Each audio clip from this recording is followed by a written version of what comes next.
You are very welcome to Cawley's Call with me, Alan Cawley, powered by Benetti Menswear, a topical debate show covering all things Irish football, along with 1v1 interviews with top-class sports stars from a wide range of different sports. It's me that's putting on the green jersey, me that's going to take flack from people to say, you're not even Irish. I was big enough to say, I'm going to take it. There's many people I've spoke to, they always say, I used to put money on you scoring the first goal, but I've never seen any of that money though. And Andy, he says, I want the performances that I got from you in Scotland with the under-16s, not that rubbish that you gave me over in Iceland. Yeah.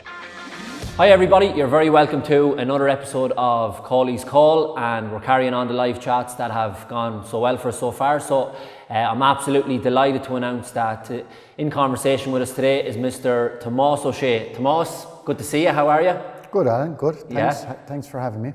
Well, it's a pleasure. It's good to see you. It's been a while coming. I know I was chatting to you just before the start of lockdown and we were trying to organise this, but a few things got in the way. But just in terms of the lockdown itself, how have you found it, Tomás? Like, we're kind of coming out the other side of it now.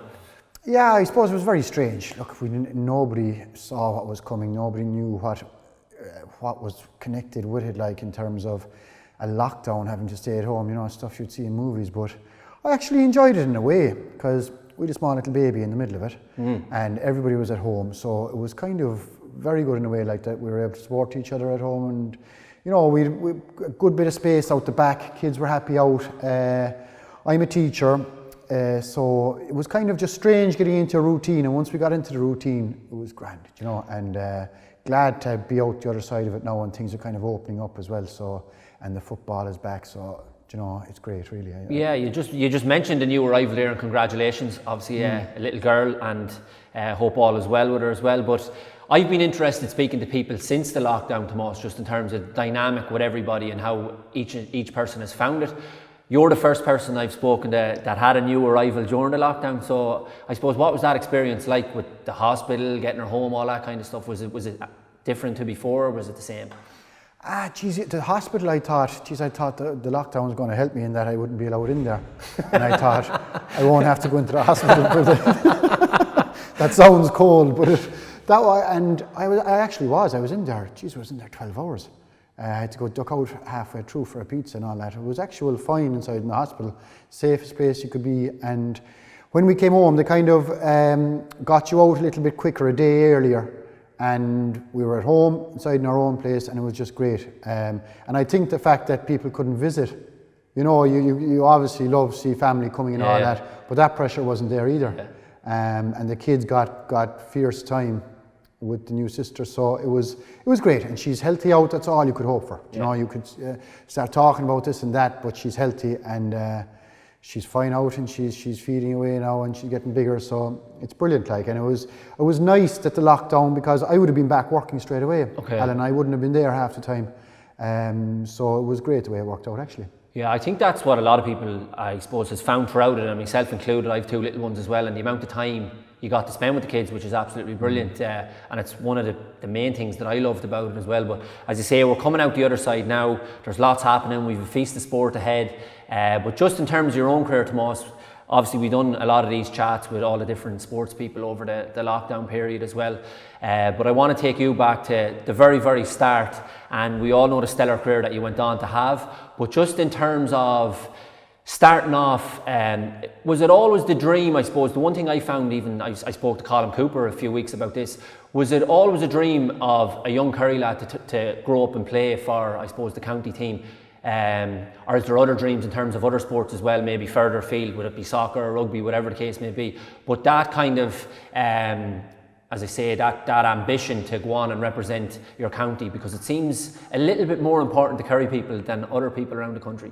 Yeah, well, I think outside of the towns in Kerry traditionally, outside of Tralee, outside of Killarney, there is no other sport really. Okay. There isn't, like, and outside of North Kerry then, there's pockets of hurling.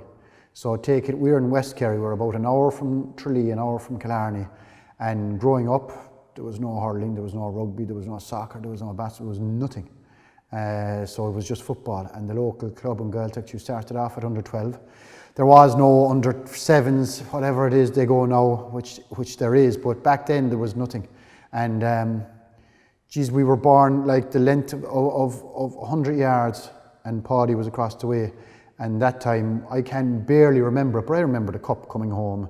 You know, I came home 84, 85, 86, I don't remember before that. And I remember all the greats coming around the place, and the Tommy Doyles and the Ogies, the Paddy Lynches, all those lads were there. And just since I can remember, Alan, it was just football all the way, and that's all I ever wanted to do. And that's all, like, we lived in an area as well, I had 3 brothers, and outside of that there was no other neighbours in terms of children, like, so we had ourselves, like, we kicked the shit out of ourselves growing up, like, and that was just the way it was in the back garden. And even the local club was 5 miles away. Okay. So we cycled there, and it's a huge area. West of Dingle is our area with the club, and it's actually a massive area in terms of land, but there's a lot of mountainous areas. The population wouldn't be huge, but Gollers was our pitch. But in terms of it was pure football. It was nothing else, nothing. Even now, it's the main sport, like, and people talk about why is Kerry. I think tradition has an awful lot to do with it, and it's like you're born, and a baby's born, they'll get a Kerry jersey as a present, like, and you know, that's just the way it is. And I think that stands to Kerry, like. Yeah, because the one thing I find, I obviously love the Gaelic as well, and when you're speaking to people about it or you're tuning in, as I say, it always seems to matter more to the Kerry people for some reason, but is that the explanation for it really, Tomás, in terms of the tradition that they have? You said you'd remember the greats coming around the house in the area, so they were always, I suppose, the heroes that you looked up to. Yeah, like, tradition is huge. Like, you go through history in Ireland and Irish history, and go through the war and the Civil War, and there was fellas on both sides, high up on both sides that time, and they'd actually allow each other to come down to play a game. So Kerry would play that time, and there'd be fellas on both sides in the army, and they'd allow them to come down, play the match, and give them 2 hours grace to get out again. But it was the football that brought them together, like. Yeah. So there was football, like religion and football, they say, in Kerry, and that's like, football would be everything. You meet anybody down there, anywhere, and the first thing they'll talk about is football. And we were in a house then that was absolutely engrossed in it, like, with Paddy and his involvement with Kerry at all levels. And even when he finished playing, he went on to management. So that interest was still there. Like, obsessive, really. And then Dara got to play with the seniors, and we were all following him. So it never stopped from when I was growing up. And there was never, like, you know, you don't have the technology you do nowadays, and you don't have the access to all the other sports like you do nowadays. We had access to Kerry's golden years, and by God, we played it over and over. Like, I'd have a fellow over and played it, and I thought he'd be as interested in watching Kerry's golden years as I would, and I think he rang his mother early to go home. It's obviously ingrained in you, as you said there, and you mentioned the great man, Paddy, I suppose. Did you ever feel, though, because of, I suppose, the achievements that he had in his own playing days, and the fact that he was family as well, and because it mattered so much to the Kerry people, did you ever feel, though, growing up, that there was greater expectation on, say, you or your own, the lads as well, Dara or Mark, to maybe go on and emulate what Paddy had achieved? I don't think so. There was no real talk of that. I think, and I was speaking about this lately to somebody, I think if you're in an environment, and if you're in a family where people talk about pressure, and there's pressure not directly, but they start building it up, and the children or the kids or the young ones or the sons or the daughters feel that, I don't think they're going to flourish, like. And not on purpose. I don't think they do a conscious decision, but they never really spoke about pressure or having to play with Kerry or anything. We wanted to do it, and it never came into our heads, like. There was never pressure. I think when we got into Kerry at senior level, and I remember Dara was in on the team ahead of me, I wanted to make sure, because I was very young when I went in there, and I wanted to make sure that they didn't think I was there for a reason other than my football. But that, it was never an issue, never. We created our own paths, and we are actually lucky enough to be part of a successful team that went on and did fierce things. But I think from the beginning, I think it started at home. My dad was brilliant. Like, my dad never ever, like, if I could have a horrendous game, like at schools level or a club level when I was a young fella, and he'd never give out. He'd never, like, and I only copped it since, and I'm a teacher, and you know, you're told how to deal with children and write proper order. Like, you never kind of give out. You never kind of put negative thoughts in their head. You know, you try to be as positive as you can. And if I played brilliant, he'd say, well done, good man. And if I played poorly, he'd say, look, these things happen. It was never tough. And I've seen parents that are hard on children, and I don't think I would have gone down the road. Why would you bother wanting that every time you play? Absolutely, or if you play poorly. So I think the upbringing was brilliant in that regard, yeah. And from, I suppose, there's a lot of focus on Paddy and your brothers, but your dad there, you mentioned, Tomás, did he ever play at a high level, or was the football always true, Paddy, I suppose? He played club level, and he played colleges, and he played Kerry Junior. And Kerry Junior is like a B team as such. But no, he never went on to represent Kerry. I have an uncle, Tom, who, there's three brothers. There was Paddy, there was Tom, and there was my dad, Michael. And Tom won a minor in the 60s and with Kerry. And then Paddy came on the scene, but Paddy was a different animal altogether. Paddy was just, and I think that's why we kind of saw it. He lived, every decision in his life revolved around football. He was just, and it was unhealthy, like, looking back on it, probably unhealthy, like, because other parts of his life suffered as a result. But, and I think we were similar enough, like, everything was like, you would eat, sleep, meet friends, work, choose college based on what your footballing life was about at the time, like, and probably looking back, it was unhealthy, like, because we were just night and day thinking about it and talking about it and living in each other's pockets as well, you know? Yeah. And even, like, I suppose, and you would have seen that from a young age with Paddy as well. It wasn't just a case of as he got older, you would have seen that growing up all through the years. During lockdown as well, a lot of people were talking, I suppose, about the Michael Jordan documentary. You might have watched it yourself, and how obsessive he was. Do you feel, though, to get to the level that Paddy got to and what he achieved and all the stuff, and yourself and your brothers, that you need that obsessiveness? I think you need, like, he was always pushing the boat out. Like, I remember the summer days back in Ventry, and we live in Ventry, and back behind our house there's Mount Eagle, and then you go around the famous Slayhead Road, and Mick O'Dwyer was famous or infamous for his training sessions, and they would always train on a Tuesday and a Thursday, and Paddy had the bar at this stage across the road, so that was his work, that was his business. But on the Monday and on the Wednesday, Paddy would run around Slayhead. He'd go up over the top of the mountain, back around, and about 13 miles. And then our job would be to carry his boots down the beach, and he'd go over hurdles on the beach for half an hour, and this was his day off. He was well ahead of his time, because what he'd do during the day then, he didn't give a shite about the business below, like at the bar. He'd open up whenever he opened up, but in the day he'd get his 3 or 4 hours sleep, whereas everybody else was probably working. This guy was living a professional life before anything. He knew how to mind his body, he knew how to time it. Championship was everything, get his body right for the summer. And we were growing up looking at this, like, and we thought, we didn't think much of it at the time, but over the years and years and years, it was just like you made sure that you were right to go training, you were right to go playing, and you timed everything around it. And, you know, it was, as I said, some people might call that crazy, but that's the way it was, like, and he was unreal. And that's why in later years, when I heard fellas giving out about him and his commitment or whatever, I wouldn't be having it really, because I saw what he sacrificed throughout his life firsthand, like, you know. We lived over the ditch, and he lived it. He lived everything about football, really. And, you know, it was kind of, he was the first manager I had with Kerry as well, which was strange. He gave you the debut in 98, I think, was it? Against Cork? I was brought in 97. Kerry won their last All-Ireland when Paddy was playing in 86, and they went through a barren few years. And then he came on board in 96. He came on board with the Kerry seniors. And around 96, I was a minor in 96. But I'd be across the road in the bar, and he'd always be telling me that he wanted to bring me in for a trial. Do you know? And my mother was having none of it, because I was still doing the leaving cert, and she wouldn't allow me. And I didn't know, was he fucking serious or was he not, like? Do you know, he was saying, I'm going to bring you in now for a trial with Kerry, and I thought he was just trying to get me to work a few hours for him or whatever, like. So he was dangling this in front of me. But once I did my leaving cert, I went in, and I actually got onto the panel for the 97 semi-final and the final. And that was a famous Maurice Fitzgerald final, and I knew I was only at the edge. That time, Alan, you only had 24 on the bench. That time, Kerry only gave out 21 medals. So I was number 24, I wasn't going to get a medal. I knew I probably wasn't even going to be brought on. So as such, I kind of just enjoyed the day. And that was the Maurice Fitzgerald final. I never saw a performance before or after like it.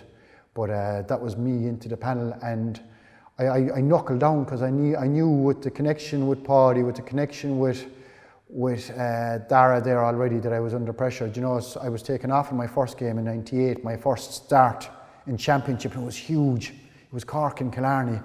Kerry were All-Ireland champions. It was knockout that time. Killarney was full, and I was taken off at half time, and my grandmother's name was Beatrice, and I was walking out of the dressing room after Paddy, and somebody roared down because Dara was playing, I was playing, Paddy was the manager. Jesus, why didn't you bring on Beatrice altogether, Paddy, do you know? So Paddy turned around to me, now, look what you're after dropping. So, he put it back on you. Oh, Jesus, yeah. But that was harrowing, because I was 19, I'd say, and like inside, that was embarrassing enough, like, because I was absolutely, you know, you're taken to the cleaners, taken off at half time in front of your own crowd, 45,000 there, and Kerry, like, this is where the old obsession with football can be a negative. You know, I'd be walking down the street. I remember I was walking down the street after, and fellas, even though Kerry won, throwing nasty comments like, really, yeah. Kerry supporters, like, saying, "Geez, you'll never make it." This kind of stuff, like, and it took me a good 6 months, because the week after we actually played a county championship game, because I played the championship the week after the county game to get it out of the way, and I actually had the unfortunate, I suppose, I had to mark Johnny Cawley the following week, and I was put in full back on Johnny Cawley. Jeez, before I knew where I was, he had 2 goals buried, like, and I was saying, Christ, but I didn't get back, I didn't get a sniff of Kerry again for that year, and it wasn't until '99 that I actually got the confidence back. But it was a tough baptism. I think I was glad it happened at the start rather than halfway through, because it stood to me, like, you know, it made me knuckle down even harder. And on that as well, obviously Paddy is such a huge influence, but when you broke in first, you mentioned Dara had already been there for a couple of years. Did you ever go and speak to Dara about, kind of, as you were starting off, and maybe seek advice from him, because he was such a big, I suppose, influential figure in the squad at that stage as well? Yeah, I'd never go to them, like, book a time or say, I'm going to talk to you about this, or I never, like, they could see what was happening. Or would even be just a chat in the house. Yeah, you see, that's exactly it, Alan. It would just come out. So I'd be watching whatever, we might be travelling in the car, and I might just throw out something and say, geez, that training isn't going well for me at the moment, or whatever, and he would, he'd come in and he'd say, you know, just knuckle down, like, there's no way out of it, like. And even as the years went on, they brought psychologists into Kerry, and Jack O'Connor brought them in, and geez, I could never, I don't know, and it's not throwing down on them, and they obviously do great work, but I could never relate to that stuff, like, I couldn't, because for me, they hadn't played in All-Ireland final, they didn't know what it was like being inside in the dressing room at half time, and maybe that's the wrong kind, because they were trying to flick some other switch. But I would bounce stuff, and through the years and through the months and through the weeks, you'd be talking to Dara, and you'd be talking to Paddy, and you'd be talking to your own, and I never had to go outside that circle. And if I needed to kick up the arse, I'd get it, because, like, it was an unwritten rule, like, you never miss training, like, you'd never ever miss Kerry training. If I missed Kerry training, there would want to be a serious reason. Like, I remember my dad died in 2002. And we buried him, I don't know what date of the week we buried him, but we trained with Kerry that night, like, and... After the funeral? After the funeral, yeah, like, we were at home and we were playing, I think it was on the Thursday maybe, and we were playing Cork that Saturday. Yeah. And, like, we were just hanging around the house, like, and we were, you know, it was a long 3 days, and the football people say, oh, that was wrong, that was disrespectful, and then it wasn't, it was just like, we just needed something to get out, like, we needed to blow off a bit of steam, because there was no, like, it was a dry wedding, our funeral, there was no drink or anything, like, so, and we had Cork coming that, and no matter what we were playing that Saturday, so we went over and we trained, and we togged out, and we did the warm up, and we kicked around, and we came back home, and we obviously cleared it with my mum and all that, but... Was there ever discussions, Tomás, about not playing? Yeah, you see, what happened, Alan, was we played Cork on a Saturday, and it was actually, when I think about it now and looking back at the career we had after the three of us, that was the first time that the three of us played together. And we played against Cork for Kerry seniors. Myself and Dara had been there a few years. We had won an All-Ireland in 2000. But in 2002, funny enough, actually, yesterday was his anniversary, the 18th of June. But we played that game. And I remember my other brother, Fergal, was in the stand with him, and Fergal said, geez, he was fierce nervous, obviously, like three of us. chances are one of us are going to fuck up. Do you know, when you think back at it? So the chances of the three of us playing very well, I suppose he was a nervous wreck, like, you know, and he was never the kind of guy to tell us or to show us that, but he was, and Fergal said he was kind of pushing and leaning against him during the match when we'd be near the ball or anything. But I remember we drew that game, so we were going to be going the following weekend. And then the Tuesday, he just dropped dead with a heart attack. And we didn't really think of the game or anything like that, but a lot of the lads said that the game should be put back a week, you know. And I suppose, look, I think there was back doors. I think it was the first year of the back door, so I'd say they were under pressure in terms of filling weekends and fixtures, so they fixed it for the Saturday. And there was war, and they were saying Kerry wouldn't tug out, or we shouldn't tug out, or but there was never a question. Like, we were.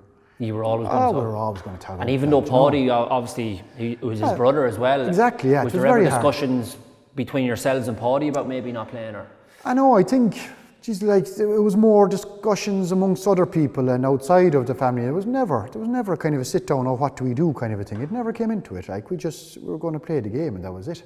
And it was a long week, you see. I remember Dara had a fierce game the following Saturday.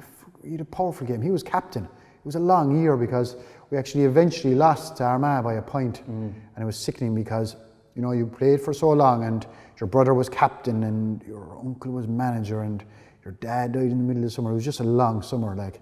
And, you know, when you went that far, then you actually lost it in the end. But there was never a question, like, we just said, look, there was, you know, why would it be changed or anything like that? You know, if it's Saturday or if it's the following week, sure, it's all the one, like, you know. It wasn't going to change the way you were feeling, but I was drained, all right. I was actually tired, and, you know, you go out and you try your best, whatever, but I could feel the legs going in the second half especially. But Cork beat us well that night below in Páirc Uí Chaoimh, but yeah, it was a tough week, but we went on to play immaculate football after that, and it actually took the focus off what was happening at home, like. But yeah, geez, the years have flown since. On that as well, Tomás, obviously a lot of the focus, I suppose, when you mentioned the O'Sheas, it's about yourself and Dara, all the brothers that played, Paddy. You mentioned your dad here, but there's never much of a mention about your mum, but you've mentioned her a few times there. Surrounded by football and footballers all her life, I suppose, how much of a part did she play in it? Would she go to the games? Would she kind of get right behind you at all the matches, or was she kind of just happy to sit in the background type thing? My mother, like, she looked after us. She, like, they always said if there was work in the bed, we'd sleep on the floor. Like, she raised 4 lazy, I don't know. And she kept students. She was a tough woman. Like, when you think about it, Alan, throughout the middle of the summer, she used to keep students, Irish students. So she'd have anything up to 26 students inside in the house, and she'd have to feed them 3 times a day. Wife's looking after you as well. And we wouldn't be eating the same food now. We were athletes. We had to eat. We were very fussy. So she had 4 fussy young fellas, and she never actually saw me play. Really? No, never saw me play. Never ever? I'm trying to think, did she ever go to club games? No, she never saw me play with Kerry, ever. And I'd say she never watched a live match either. She'd watch the Sunday game, possibly. But so if you're playing the big final, she wouldn't come up to Croke Park for the final? No, it was great, because that was another ticket in the pocket anyway, saved, like, you know, for somebody else. But and no, what was she the wouldn't. reason, or just? I suppose her background, she was a Kavanagh before she married my dad, and they didn't have a huge tradition in sport. She was obviously mad for us, and you know, she huge, biggest supporter, like, and she used to have a routine of just going for a walk, saying prayers as she was going for a walk around the parish. So if there was a game on in Dublin, she wouldn't travel up, like, you know, she'd stay at home, and somebody would obviously tell her or call in, or Maura, who's Paddy's wife across the way, would call back and say they won or they lost or whatever, and that was the way it was. And she might, towards the latter years then, if you win in All-Ireland or you lose in All-Ireland, there's a function that night, and she made it. I think when my dad died, she made a conscious effort of actually going up to those functions. So she might have gone up to Dublin for the All-Ireland final, but she wouldn't have watched the game or gone to the game or anything like that. But she wanted somebody, because my dad would have gone to the function. Like, there was a famous one there about my dad in 2000 when I won my first medal, and Dara was playing as well, and Paddy was manager, and you know, you're shipped out of Croke Park and you're brought on a bus and you're put into a kind of a private place where just family members inside in the hotel, and it's a nice time, like. But I heard my dad was down in Supermax eating a burger.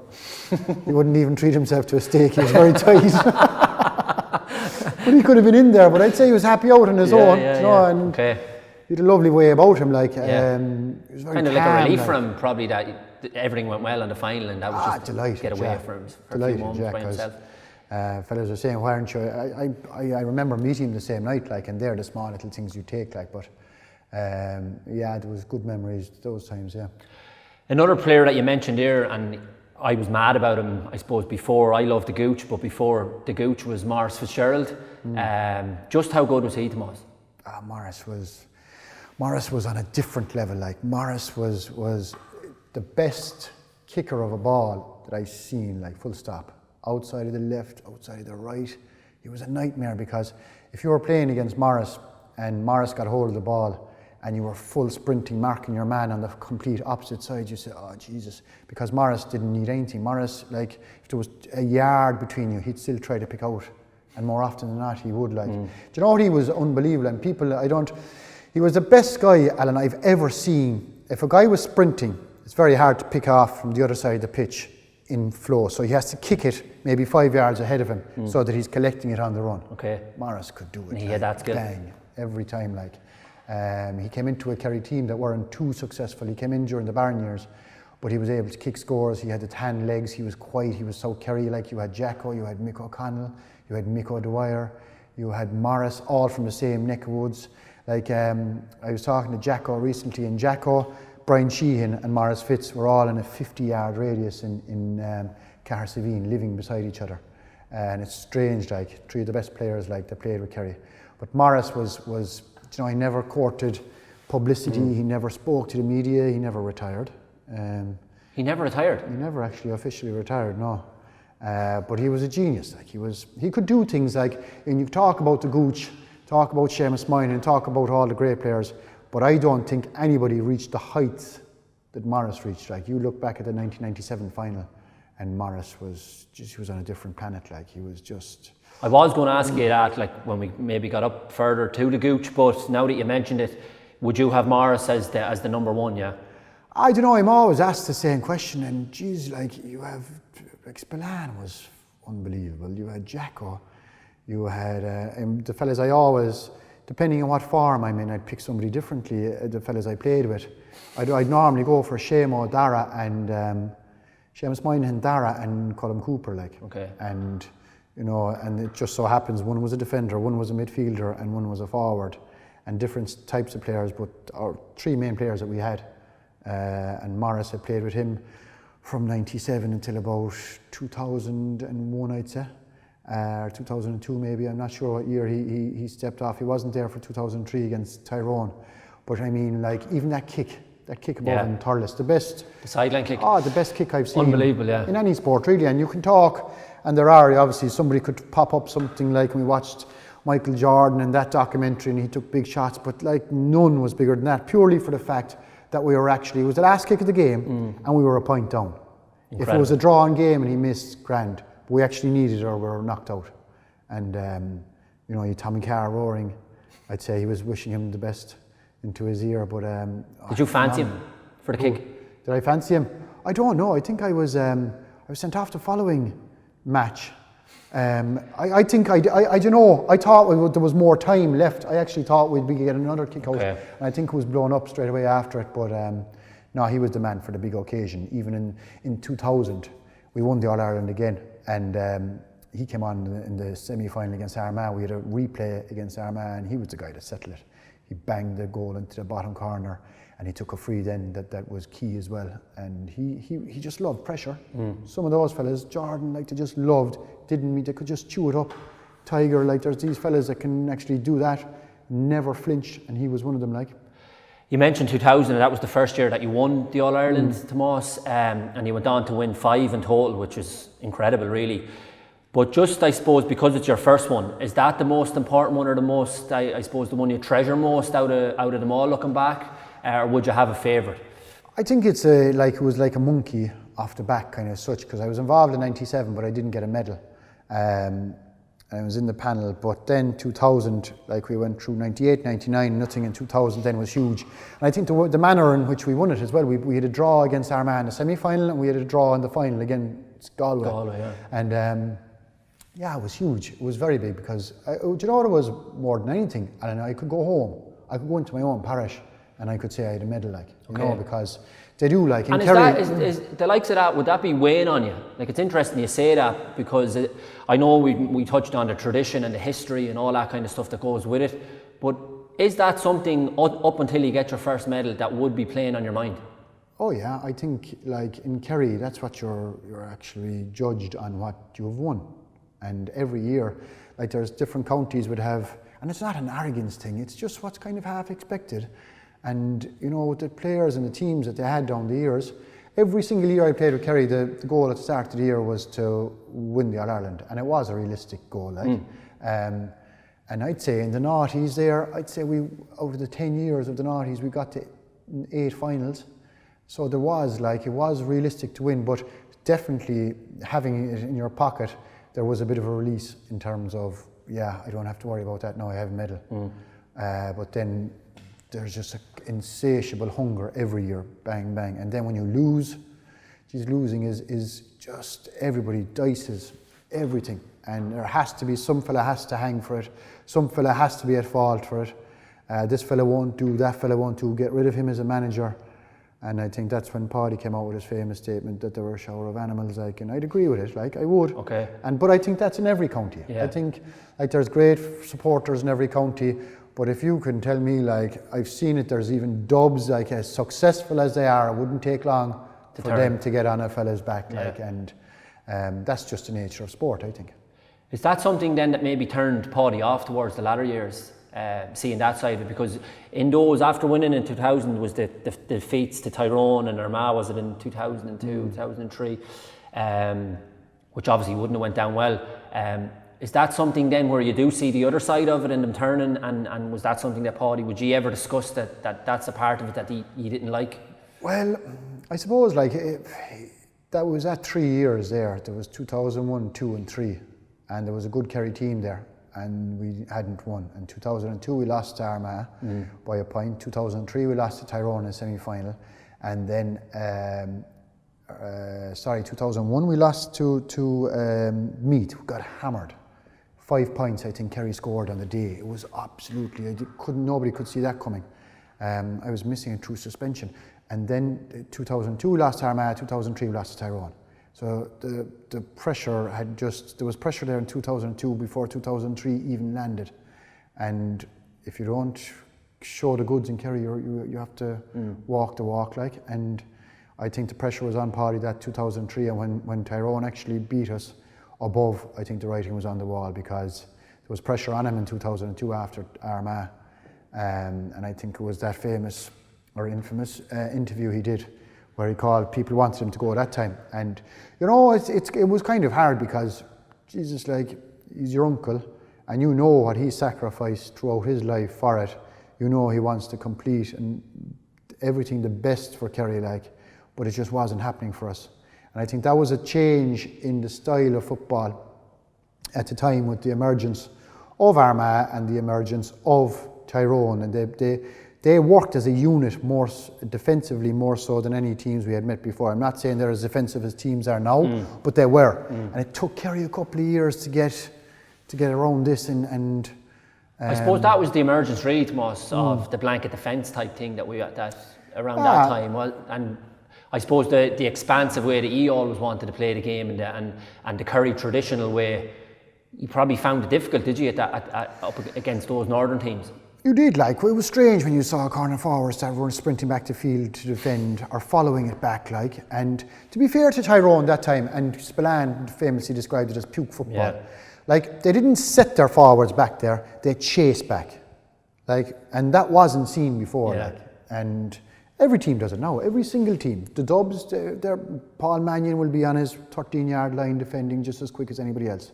And if you go back through history, Pat Spillane was always back there. So it was kind of dribs and drabs, but they were just organised, and they were hungry, and they were ravenous, and they had success with it. And once they had success with it, people were going to develop it. And then McGuinness came along and went a step further, where he placed him there, and then he won with it, and geez, like clubs started copying it, but clubs didn't have the quality that McGuinness had, didn't have the forwards that McGuinness had, and it made for bad viewing. I remember going in one day to Croke Park, and I can't remember who Donegal were playing, but literally, as you say, like the ball would go out of play, and you just turn around and start running back into their positions. I never saw that before in Gaelic, and I was just like, wow.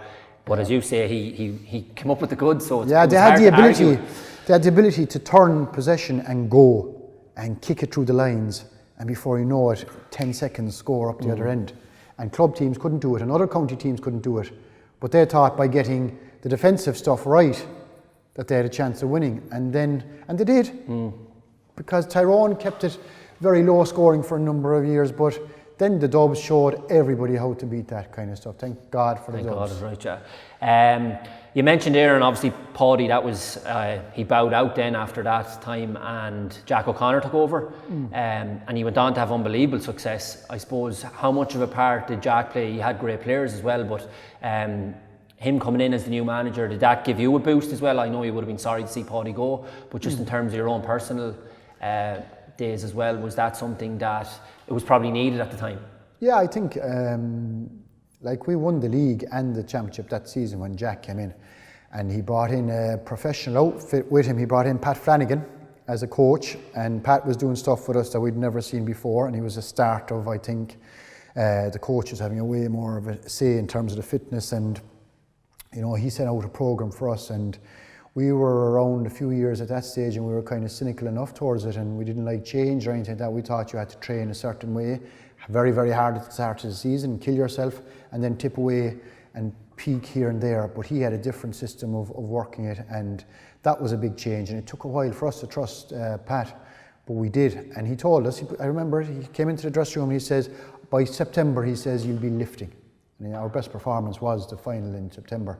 But Jack then was good as well, because Paddy had a traditional style, nothing wrong with it, like, but if you were number 5, you stayed in number 5, and that was it.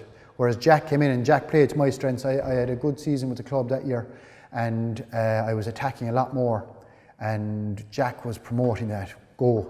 He was letting you go. Yeah. Okay. And he'd always then put me on somebody that he felt wasn't as much of a threat, that I could actually go and leave this guy after me. Would not have worried that he could hurt me, like. Okay. So he I might play at 7, I might play at 6, depending on what half forward line. So Jack was very good for my game, like, because I got Footballer of the Year, actually, the year that he came in. And it was a huge success, like, and a fresh voice at that stage was good, even though it was disappointing. I was sorry to see Paddy going, and I was sorry the way it was dealt with and all that. But Jack brought a freshness to the whole thing as well. And I suppose that you mentioned there about a lot of people talk about the modern game and how professional, I suppose, the players have come. But you mentioned there that once Pat came in with Jack O'Connor, could you sense it was kind of heading that way at that stage, Tomás? Like from, I suppose, the early parts of when you first came into the Kerry squad under Paddy, did you think this is where it's heading and this is exactly what we need to kind of come to terms with?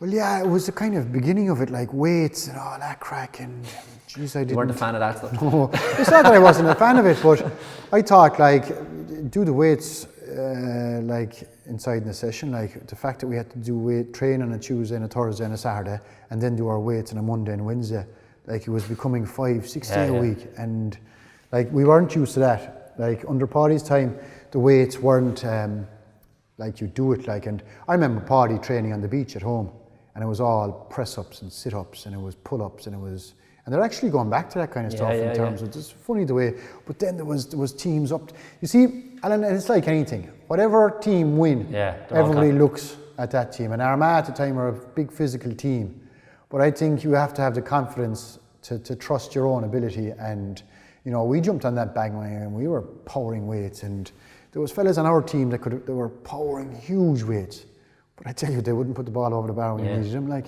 And you know, I remember the Gooch I used to watch the Gooch, and we were inside, we were on training, a holiday, not a training, I say it was a training week. Okay. We treated it as a holiday. It was a holiday for you, but not for the rest of them. I remember we went out there, and I asked inside in the dressing room, they were going through everything, I asked, are we bringing a going out bag, like? You know? As you do. So the first trip we went, we went about 5 or 6 of them like this. The last time there was no going out bags coming like, but the first time we had a couple of nights out alright. But I remember the Gooch over there, and we'd all be lifting weights, and the Gooch was just over in the corner, and he was on this kind of bike that does this kind of a thing like, do you know, the Gooch wasn't lifting any weights like, he's okay the way he is. And everybody didn't mind like, they said, grand, he's fine like. The rest of us had to horse weights all day. When I spoke to Gooch about this, because as I say, I'm a massive fan of him and love to watch him play, as everyone did, and a brilliant player that he was. When I spoke to him a few weeks ago, he was saying to me, he felt coming in the very early stages, if the game was the way it is now, and there's so much emphasis on the physical strength and the fitness and the running power and all this kind of stuff, he thinks he may have struggled to if he was coming in now as a young lad. Oh Jesus, I have no doubt about it. Like, because if you go back to the early days, I think himself and Mark came in together in 2002. He was a slip of a young lad. Oh, he was tiny. Now the Gooch is 6 foot odd, like. And he was saying as well, Tomás, about how, whereas Clifford has come in now and all the hype is around Clifford and people knew about him the last 2-3. He said, now it was news to me, you might have a different view on it, but he said that there was never any of that hype around him. It was a case of, yeah, there's not a bad young lad, he might have a chance, we'll get him in, see what he's like, but he almost had to prove himself. There was never the hype around him. That's what is around Clifford. Well, no, there wasn't, because Clifford was shooting the lights out with minor teams and college teams, and I don't think the Gooch, they didn't win an All-Ireland minor. I had heard about him.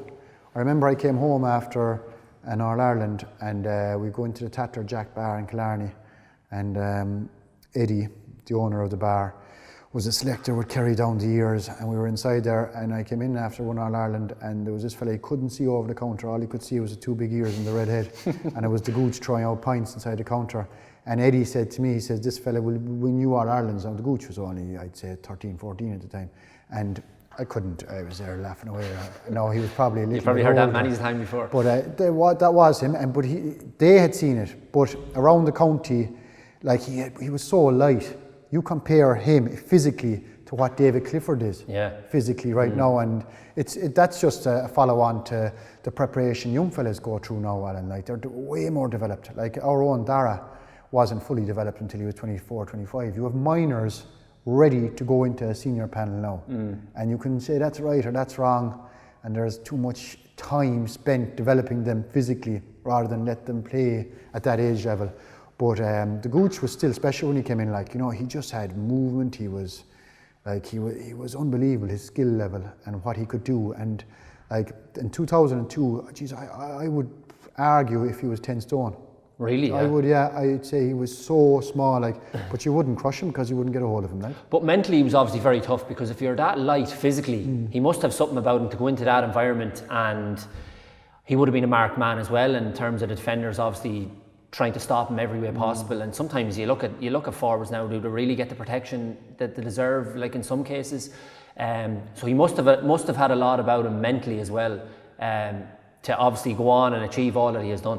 Oh yeah, I mean, like, when he came in 2002, 2003, I suppose we had our man Tyrone to deal with, and I suppose that, like, we were kind of, I won't say coasting, because Cork were going well and Munster at the time as well, but he would have had the experience of Tyrone, and Armagh would have stood to him, because he would have looked at himself and say, I have to develop myself that little bit more against the top teams. And I think he physically came on a lot. Even 2004, he was a way more developed than he was when he came in, like. He actually looked sick when he came in 2002, like. He looked so light, like. And he developed himself, like, he worked. When you laid eyes on him first, Tomás, coming in like that, in that physique, did you think he has a lot of work to do, this boy? Yeah, well, I think the first match he played for Kerry was at wing forward. So he wasn't even inside in the corner. Okay. He was out wing forward. And, you know, I think he didn't make huge impact that first year, but by the time the final came in 2002, he had arrived, like, and he had that confidence. He always had an unbelievable confidence. And, you know, he wasn't a big talker in the room that time. He was never a huge talker, but you knew if you got the ball into his hands, like, he always spoke about it after, like, the first thought that would come into his head would be goal. And he might have the ball out the 45. How can we get a goal out of here? Is there a ball in there, or is there a pass? Or can I run it myself, or whatever, like, so he was on a different thought process level than the rest of us were on, really, like. Throughout that period then, obviously after when Jack came in and it was getting a bit more professional, as you said, with Pat around, he went on to have the great success. Was it 2006, 7, 9? He won From your own personal point of view, playing at that time as well, you mentioned Jack being really good for you, letting you bomb on and get on, and everybody remembers you raiding up that right-hand side. Did you think at that stage as well, Tomás, you're hitting the peak of your powers at that stage, throughout those years? Yeah, I don't know, like 2004 to 2009, I was solid off throughout it. 2006, I just had, I don't know, it was a very quiet year altogether by myself, even though we won the All-Ireland. But yeah, I was good out there with the years. You know, and like I was getting All-Stars all those years, and does that stuff matter to you? It does. Like, it'd be foolish to say it doesn't. Like, obviously the All-Ireland is the one. Like, if you can get the All-Ireland, everything else is a bonus. But if you don't get an All-Ireland, you get an All-Star. It is something to have. Nice, like, from your it's peers nice, stuff, like, yeah. you know, and you know, you're not judged on it. Like, at the end of the day, nobody goes around asking how many. But for yourself, like, looking back on it when you're finished, it is nice to have a few accolades like that.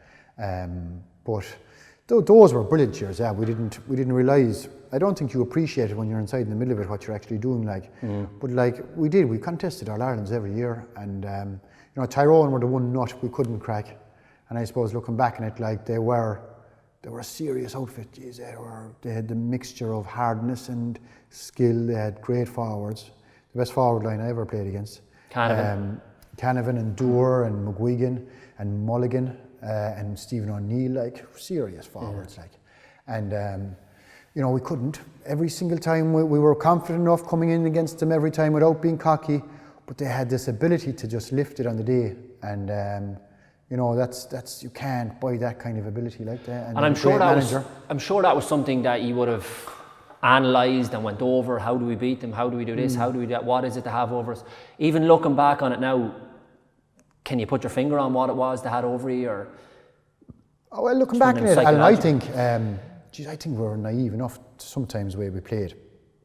Donaghy didn't come on the scene until 2006, but we had this kind of tradition in Kerry where you move the ball through the lines as fast as you can, and it's still the same to this day. I would say you get the ball. The quicker you get the ball into the opposition's forward or the defence, the more chance you have of your forwards having space and getting a score. And Tyrone, then I think we were too direct. Every single time my head would have been like, last option would be to run it, last option would be to pass sideways, first option, kick it in. And we were coughing up possession. And Donaghy came on the scene. When you say kick it in, launching it into the full forward line? Launching it long, there was a lot longer kickouts, like, and the way teams are coached now, and the way teams even don't take shots in certain areas unless they're sure. And the amount of time that goes in and analysing and breaking down, like, there was none of that. Like, I mean, after a game now you're told, geez lads, we have an issue here kicking in the ball, we kicked in. None of that was done, like, you know, and like it wasn't like, our attitude at the time was if we kick in 5 balls and we get a score out of 1, 4 come out, that's good enough for us. Like, you'd beat them because the opposition were doing the same, like. But then you had teams coming against you who weren't kicking it away, who were minding it, who were using it a little bit more. And then you came across a team like Tyrone who were using it a bit more and then had a forward line like they did. And then they were the toughest team that we played, like, you know. I'm not going to end on this, but I have to bring it up, and then we'll get on to maybe the stuff that you're doing now. But after all the successful years, and you mentioned All-Stars and Player of the Years and this, that and the other, and you were having great times, what went on between 2010 and 2013? Because there was a bit of red mist floating around, not just for a few weeks, for 3 years. Jeez, I don't know what was going on. I was getting sent off in early every time I played. And like, but it was all, I'd always say to I actually didn't realise that. I was only reading up on a few bits and bobs, and I didn't realise there was so many red cards towards the end, kind of thing. Yeah, I was actually going through a really good patch, and I don't know, I must have been cranky. It's something, I'd say it was the kids at school, or I don't know what was going on. But I'll tell you a good one. Like, there was a time there, I think I got 3 in a row, and I had 2 in a row, and Jack Connor rang me, and the night before we were playing Laois in the National League in Killarney the following day, so I was living in Cork, and he rang me and he says, "Do you know, are you all right now here, like, because you're sent off twice already this year, do you know, we're starting tomorrow, but, you know, are you?" I says, "I'm grand, I'm good, I'm actually feeling good about it now, really positive space and everything, you know," and I'd say within 4 minutes I was sent off the following day, right, because I went to Cork. I was actually at home in Cork before the match finished, and I remember I came in home. Before the match finished. Before the actual match finished, yeah. I rang a fella and he was chatting away and he says, "Are you not playing a game?" I says, "Oh, geez, I was." And I was actually really, really angry. But whatever it was, I was able to focus in on championship. I never got sent off. Championship, it was all league, like.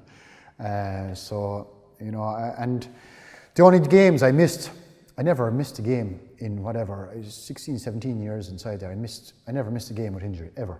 And I just missed 4 or 5 because of suspension, like. But, and I always say to the boys, Mark has the same. He'd always say, "Oh, I have the same amount of matches." I says, "Yeah." I says, "I was suspended for half."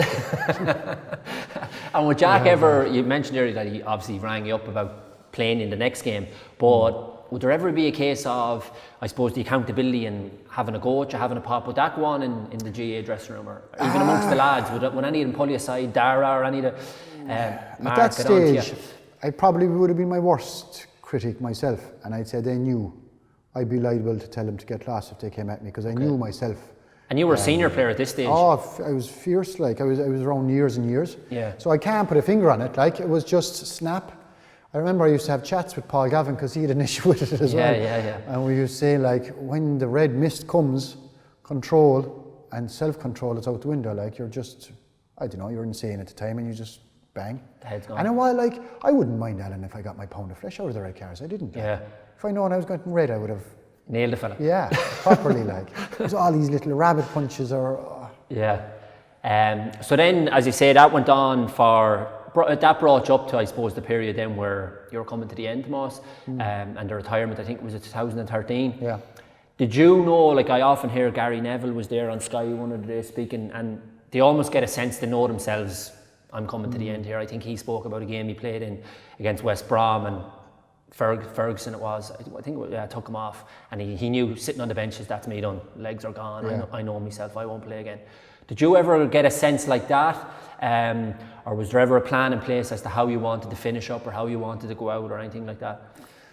No, I think the last year was hard in that, I remember we played the Dubs and 13 was a classic game, actually. It was one of the good That was ones. the best game, that was the semi-final? Yeah. That was the best game of Gaelic I've ever seen. Yeah, it was phenomenal. Like most of the best games ever involved Kerry losing as well, I think. I was at that, it was phenomenal, yeah. It's always, like, but I think, yeah, I was coming up and I spent 2 days, I think, above in hospital that week in Dublin. I went up and I got an epidural because my back, I just collapsed inside, and I was just, I don't know, that year I wasn't enjoying it. I wasn't enjoying my football as much as I had. I wasn't enjoying the training. And it's no fault of no one. It's just a modern game. Like it would have been. The training sessions were a lot longer. They were nearly 2 hours.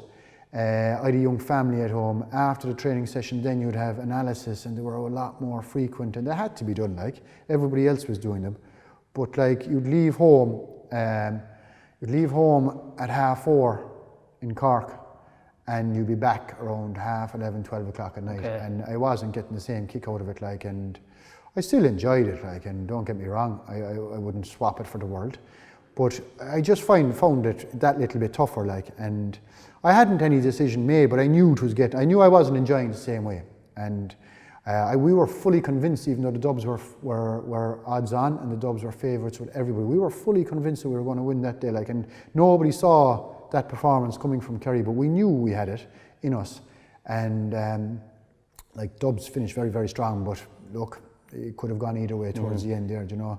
McManaman got another goal out of the blue like that, and it was the turning point.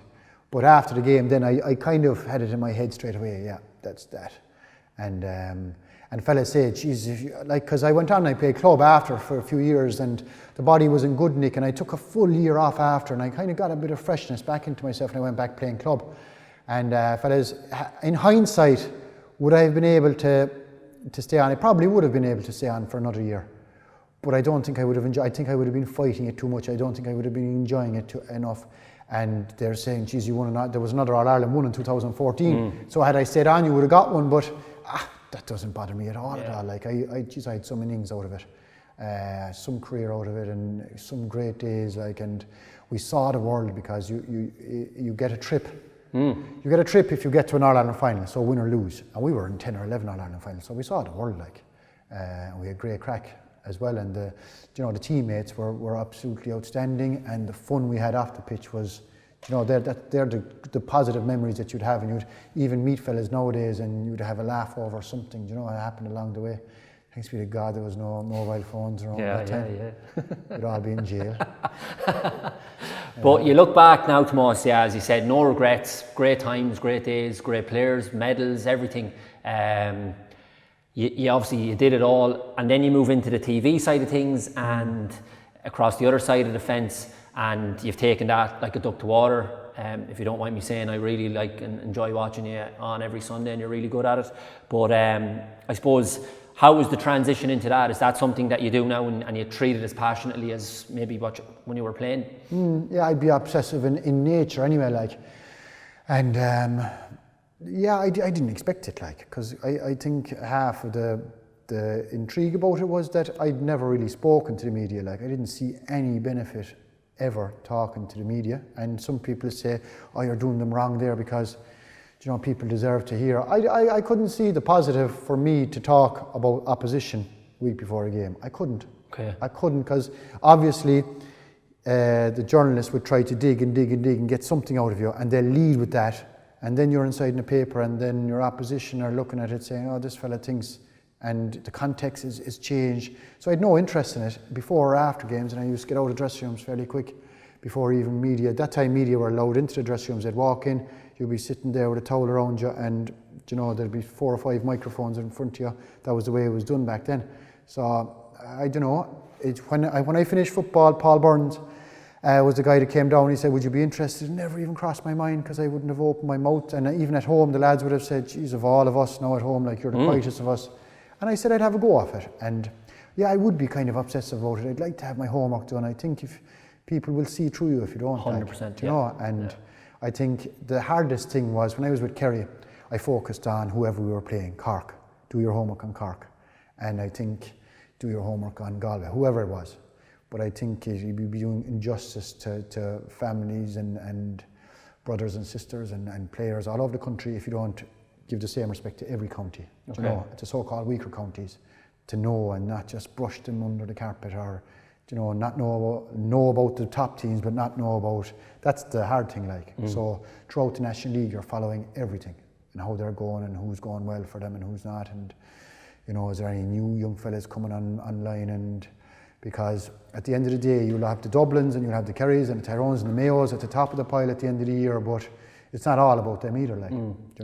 You mentioned earlier in the chat, Tomás, about how quickly, I suppose, the fans can turn on their own if things are not going well.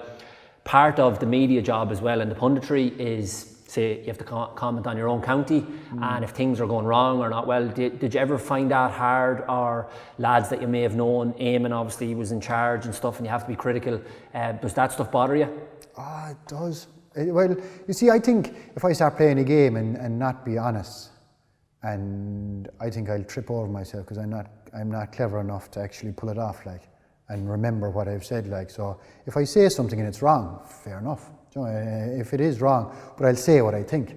And I remember Kerry played Dublin in the National League final in Dublin. My brother Mark was playing, and Aidan O'Mahony was playing, and it was a game like Kerry really, deep down I'm a Kerry fan, and I was angry after the game, like, that the boys had lost.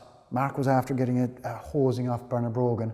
Mahoney was after getting sent off, and I had to do something for a newspaper in the morning, and I was in a frame of mind as if I was still playing, and I was angry. So I just said it. I said it out straight. I said Mark was hosed by Bernard Brogan, and Mahoney was sent off, left the team down, and I suppose I name-checked them, and they are amateurs. They have to go to work the following morning, and I still stand by. I still stand by what I said, like. But maybe I shouldn't have name-checked them. Maybe I said, put it a different way, and that's what. But the boys Did they ever come back to you, the boys? Oh, they came back to me the following morning when it went in the paper. And I was inside at work teaching, and I'd say they had their couple of cures, and after 3 or 4, then around 2 o'clock, the only word I would describe the text as violent. Really? From both of them, yeah. I was there at the start. I was like taking it, all right, and I was trying to explain myself. In the end, I told him to get lost, like. I said, take it or leave it. Yeah. And we're actually still talking, so it is fine. But I would be careful Because you don't think of it, Alan, you see professional sports and you see fellas being sliced and diced, and at the same time there's part of me saying like, no, if you're being critical and if it's inter-county level, you have to point to the weaknesses. But it's how you point to the weaknesses. Of course, you'd still call out, but I think at the end of the day, if a young fella, because I remember my first day in Killarney, and by God, I had a terrible day. I was gone at half time, and it could have an effect on a young fella. Should have played instead. Should have done a better job, I'd say. Honestly. We're coming near the end now, Tomás, and you've been great with your time, but I suppose we're in a very dominant period with Dublin as well. Just where do you see Gaelic football right now at this moment in time? Can they go on and win another 2, 3, 4, 5, whatever it might be? Or I suppose the other counties, do you think the gap has been closed somewhat? Or where are we just in general with GAA football? Geez, I think Dublin are ahead of everybody at the moment, and I think that's just the way it is. And people are giving out about money, and people are giving out about all sorts. And I think Dublin have worked so hard at all levels, from county board to structuring to clubs. Like, take Dublin County out of it. What? And look, it's the nature of the beast. They're in the capital city. They have the population. They have the support. They will be easily a club. They have the numbers. But what's going on at club level is phenomenal. And you can't say there was plenty of time when Dublin, before the 70s, throughout the 80s, they were struggling big time, and they were competing. Funny enough, when I was going through the notes for this with you, and we discussed a lot of the finals there, throughout the 90s, Dublin weren't mentioned once. You played Galway in a final, Mayo in a final, Tyrone, Armagh, all these other counties, not a mention of Dublin in any of the games. Then you get into the period you mentioned earlier, the 2013, the great semi-final, and obviously what they've kicked on. So it's unbelievable amount of hard work building up to this. If people think it just happened overnight. Well, it's like this, Alan, right? If there's money laid out, I'd ask a question: are Dublin getting more money than they should be getting? And if not, stop the. I do think as well. We're here mourning around the country, and you have to work with what you have. And I think the big thing that Dublin will always have, no matter what, is population. So if they organise themselves at county board level and at club level, then it is scary what could happen. It is, because they'll always have. Which is obviously what's happening. Yeah, and it'll keep going. But on the other side of it, how many, everybody's saying now that Cluxton, they'll have another Cluxton. They won't have another Cluxton coming through. They won't have another James McCarthy. Well, maybe they might, but it'd be very, very lucky to have another Cluxton, James McCarthy, Fenton, Kilkenny, Brogan. They just have an unbelievable mix at the moment. And I might be wrong, but my own personal opinion is that they are one-off players. It's not that they won't. I think they'll still be competitive in every way, but you'd hope. And I suppose, look, other counties, I think there's an awful lot of levels, and I don't like the structure of the championship as a result. And I think there's so many levels. It's not fair for Dublin to be going down and pummeling Wexford into the ground, or Monaghan coming down a back road or back door and pummeling Waterford. And I don't enjoy Munster Championship. I don't enjoy the Leinster Championship. I don't. I think it's farcical. It might change in a couple of years, but do you think we'll see change? I think we will, yeah. I think you'll have to, I think the elephant in the room is, and has always been, is the provincial champions. Championship. You look at Munster. How in the name can you have 6 counties? There's Division 4, 3, 2 and 1. And Division 1 going against Division 4. I know it's our history and it's our tradition. There's a lot there, and you can argue the hurling championship, and it's so strong and all that. The hurling is different. Yeah. The hurling is 2 conferences basically, Western and Eastern. There's no Ulster, there's no Connacht, whereas football is different. And whatever system, I don't have the answer, but I think I think this year was an opportunity to throw open. I think they wouldn't throw open. I don't think they will throw open a 32 open draw or a 31 open draw, whatever it would be, strictly because there'd be so much of an argument to scrap the provincials after it.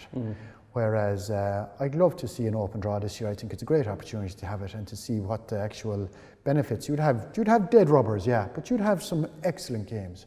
But I don't want to see Division 1 walloping a Division 4 team in Championship in the middle of the summer, and you're going in as a coach into a Division 4 team, and you're trying to explain and trying to drive them on for the week after.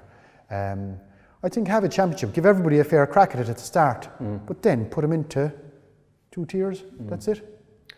Okay, Tomás, it's been an absolute pleasure. Someone that I've admired for a long time, and as I say, it's been great to speak to you, so thanks very much. And thank you, everyone. We'll be back next week with another episode of Cawley's Call. Thank you for listening to Cawley's Call, powered by Benetti Menswear. For more interviews like this, please subscribe to my podcast or follow on all my social media channels.